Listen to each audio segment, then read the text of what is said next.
বিজেপিৰ ভেটি কঁপিছে শোণিতপুৰত।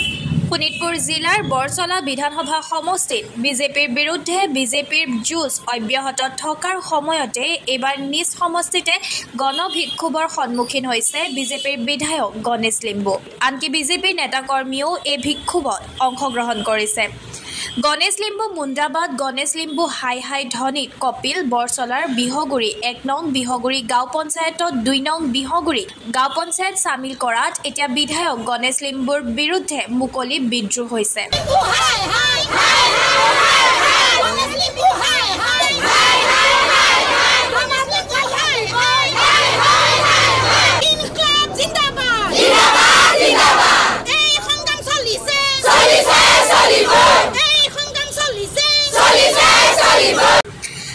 বিহগুৰি গাঁও পঞ্চায়ত একে স্থানতে থকাৰ দাবী তুলি স্থানীয় ৰাইজৰ লগতে বিজেপিৰ নেতা কৰ্মীয়েও আজি প্ৰতিবাদ সাব্যস্ত কৰি পৰিৱেশ উত্তাল কৰি তোলে।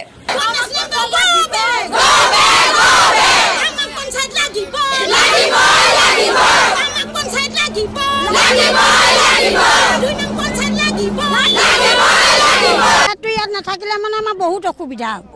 কিয় মানে আমি কাগজ এখনৰ চহী কৰিব লগা হ'লেও আমি তালৈ যাব লাগিব। আমাৰ তালৈ যাব লগা হ'লে বহুত অসুবিধা হ'ব। কিয় টেম্পুত আমাৰ 20 টকা আপ ডাউন দিব লাগিব। কাৰোবাৰ হ'বও পাৰে, কাৰোবাৰ নহ'বও পাৰে। এতিয়া আমি তাৰপৰা খোজকাঢ়ি আহিছোঁ ইয়ালৈ, এইটো পঞ্চায়তলৈ আমি খোজকাঢ়িও আহিব পাৰোঁ, কিন্তু তালৈ আমি যাব নোৱাৰোঁ। আমাক 20 টকা গাড়ী ভাড়া দিব লাগিব। সেইকাৰণে আমাৰ 2 নং পঞ্চায়ত আমাক লাগে, আমাক লাগিব। এক লগ হয় নহয় সেইটো নাজানো, কিন্তু আমাক 2 নং পঞ্চায়ত লাগে। হয়, এইটো আমাৰ তালৈ নিব বিচাৰিছে। আমি মানে তালৈ যাব নিদিওঁ। আমাৰ তালৈ যাবলৈ আমি কেতিয়াও নিদিওঁ।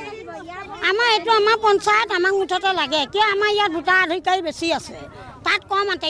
ইতিমধ্যে আমি শুনি পাইছোঁ যে তাত কম আছে, ইয়াত বেছি আছে। সেইকাৰণে আমাৰ এইটো পঞ্চায়ত কিয় যাবলৈ দিম আমি কেতিয়াও দিব নোৱাৰোঁ। কিয় এবাৰ নহয় দুবাৰ নহয়, আমি বহুতবাৰ আজি প্ৰতিবাদ কৰি আছোঁ। আজি ৩-৪ বাৰ প্ৰতিবাদ কৰিছোঁ। আমাৰ পঞ্চায়ত আমাক লাগে। পোনপ্ৰথমে সাংবাদিক বন্ধুসকলক শ্ৰদ্ধা আৰু সেৱা জনাইছোঁ। আমি আজি 2 নং বিহগুৰি গাঁও পঞ্চায়তৰ সমূহ ৰাইজে আজি 2 নং বিহগুৰি গাঁও পঞ্চায়তৰ কাৰ্যালয়ৰ সন্মুখত নিজৰ প্ৰাপ্য অধিকাৰ পাবৰ কাৰণে ৰাইজে প্ৰতিবাদ কৰিবলগীয়া হৈছে। 2001 চনৰ লোকপিয়ল অনুসৰি 1 নং আৰু 2 নং দুইটা পঞ্চায়ত একত্ৰিত কৰি বিহগুৰি গাঁও পঞ্চায়ত কৰিছিল। সেইটো সময়ত 2 নং বিহগুৰি গাঁও পঞ্চায়তকে ৰাখিবৰ কাৰণে ডিলিমিটেশ্যনৰ সময়ত আমি ৰাইজে বহুত প্ৰতিবাদ কৰিছোঁ। আমি উপায়ুক্ত মহোদয়ক আবেদন কৰিছোঁ, মাননীয় মুখ্যমন্ত্ৰী মহোদয়ক, অভিভাৱক মন্ত্ৰী মহোদয়ক আমি নিবেদন কৰিছোঁ। আমাৰ 2 নং বিহগুৰি গাঁও পঞ্চায়তটো থাকিব লাগে। আৰু আপোনালোকে নিশ্চয় জানে, যোৱা 17 ডিচেম্বৰতো আমি 15 নং ৰাষ্ট্ৰীয় ঘাইপথৰত প্ৰায় 2 ঘণ্টা পৰ্যন্ত পথ অৱৰোধ কৰি থৈ দিছিলোঁ। সেই সময়ত জিলা উপায়ুক্ত মহোদয়ে 2জন দণ্ডাধীশক আমাৰ মাজত পঠাইছিল। তেওঁলোকে আশ্বাস দিয়াৰ পিছত আমি পথ অৱৰোধ আচলতে স্থগিত ৰাখিছিলোঁ। আৰু তাৰপিছত 2 দিনৰ পিছত আমাক উপায়ুক্ত মহোদয়ে কাৰ্যালয়ত নিমন্ত্ৰণ কৰিছিলে। সেই সময়ত অতিৰিক্ত আয়ুক্ত গৰ্গমোহন দাস ডাঙৰীয়া, ঠেলামৰা ৰাজচক্ৰ আৰু তেজপুৰ ৰাজচক্ৰৰ 2 গৰাকী বিষয়া আৰু বিহগুৰি খণ্ড উন্নয়ন বিষয়াগৰাকী, যিগৰাকী আমাৰ কামখিনি কৰি ৰাইজৰ মাজত বিষবাষ্প বিয়পাই পলাই গ'ল, অধীৰাজ চমুৱা ডাঙৰীয়া। তেওঁলোকৰ লগত প্ৰায় আমাৰ বিহগুৰি 2 নং গাঁও পঞ্চায়তৰ প্ৰতিনিধিৰ সৈতে 2.5 ঘণ্টা প্ৰায় শুনানি তথা হেয়াৰিং হৈছিলে। হেয়াৰিঙৰ পিছত তেওঁলোকে আশ্বাস প্ৰদান কৰিছিলে যে 2 নং বিহগুৰি গাঁও পঞ্চায়তৰ কাৰ্যালয়টোতে বিহগুৰি গাঁও পঞ্চায়তৰ কাৰ্যালয় দিম। আমি তেতিয়াও কৈছিলোঁ নহয়, আমাক 2 নং বিহগুৰি গাঁও পঞ্চায়তত দিয়ক, মেজৰিটি মাষ্ট বি গ্ৰাণ্টেড। যিহেতু আমাৰ মেজৰিটি আছে, 2001 চনৰ চেঞ্চাছ মতে আমাৰ 9162 জন আছে বুলি সেই সময়ত আমাক খণ্ড উন্নয়ন বিষয়াগৰাকীয়ে জনাইছে, বিধায়ক মহোদয়ে জনাইছে, আৰু তথ্যটো আছে। আৰু আজি তাৰিখতো যদি চাই আপোনালোকে, আমাৰ এইবাৰ যিখন ভোটাৰ লিষ্ট ওলাইছে, ভোটাৰ লিষ্টৰ মতে 2 নং বিহগুৰি গাঁও পঞ্চায়তত 5699 জন ভোটাৰ আছে, আৰু 1 নং বিহগুৰি গাঁও পঞ্চায়তত আছে 4674টা। গতিকে মেজৰিটি আমাৰ আছে। আমি বিহগুৰি গাঁও পঞ্চায়তটো এতিয়া 2 নং বিহগুৰি গাঁও পঞ্চায়ত হোৱাৰ কাৰণে আমি প্ৰতিবাদ কৰি থাকিবলগীয়া হৈছে।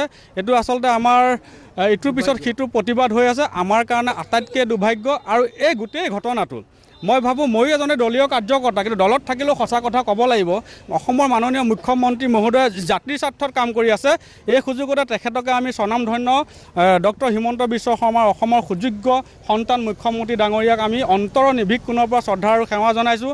তেওঁ যেনেধৰণে ৰাইজৰ সেৱা কৰি আছে তেওঁ কৰি যাওক। কিন্তু আমি যিহেতু 2 নং বিহগুৰি গাঁও পঞ্চায়তৰ খিলঞ্জীয়া ৰাইজ, আমাক 2 নং বিহগুৰি গাঁও পঞ্চায়তৰ কাৰ্যালয়টো লাগে যিহেতু দুইটা মিলাই এটা পঞ্চায়ত হৈছে 2 নং আৰু 1 নং মিলাই গতিকে বিহগুৰি গাঁও পঞ্চায়তৰ কাৰ্যালয়টো আমাক 2 নং বিহগুৰি গাঁও পঞ্চায়তত দিব লাগে বুলি আমি সজোৰে উত্থাপন কৰিছোঁ আমি প্ৰতিবাদ কৰিছোঁ গণতান্ত্ৰিক পথ অৱৰোধ কৰিছোঁ আজিও বৰষুণৰ বতৰকো নেওচি 2 নং বিহগুৰি গাঁও পঞ্চায়তৰ ৰাইজ স্বতঃস্ফূৰ্তকৈ ওলাই আহি পেলাই 2 নং বিহগুৰি গাঁও পঞ্চায়তৰ কাৰ্যালয়ৰ সন্মুখত প্ৰতিবাদ কৰিবলগীয়া হৈছে আমি আজি বিহগুৰি খণ্ড উন্নয়ন বিষয়া ডাঙৰীয়া তেখেত এজন ভাল বিষয়া মই জানো গতিকে তেখেতো আমাৰ মাজত উপস্থিত হৈছেহি তেখেতক আমি আজি 2 নং বিহগুৰি গাঁও পঞ্চায়তৰ ৰাইজে যে বিহগুৰি গাঁও পঞ্চায়তৰ যিটো কাৰ্যালয় হ'ব 2 নং বিহগুৰি গাঁও পঞ্চায়তত দিবৰ কাৰণে আমি আজি তেখেতৰ জৰিয়তে স্মাৰকপত্ৰ প্ৰদান কৰিম আৰু তেখেতেও আমাক ৰাইজক আচলতে আশ্বাস আৰু বিশ্বাস দিব লাগে আমাৰ ৰাইজেও গণতান্ত্ৰিকভাৱে হ'লেও আৰু কিমান প্ৰতিবাদ কৰিব নিজৰ প্ৰাপ্য অধিকাৰৰ কাৰণে এই গোটেই প্ৰাপ্য অধিকাৰ পাবৰ কাৰণে আমি যিমানখিনি কষ্ট কৰিছোঁ এই গোটেইখিনি শেষ কৰি দিছে আমাৰ আচলতে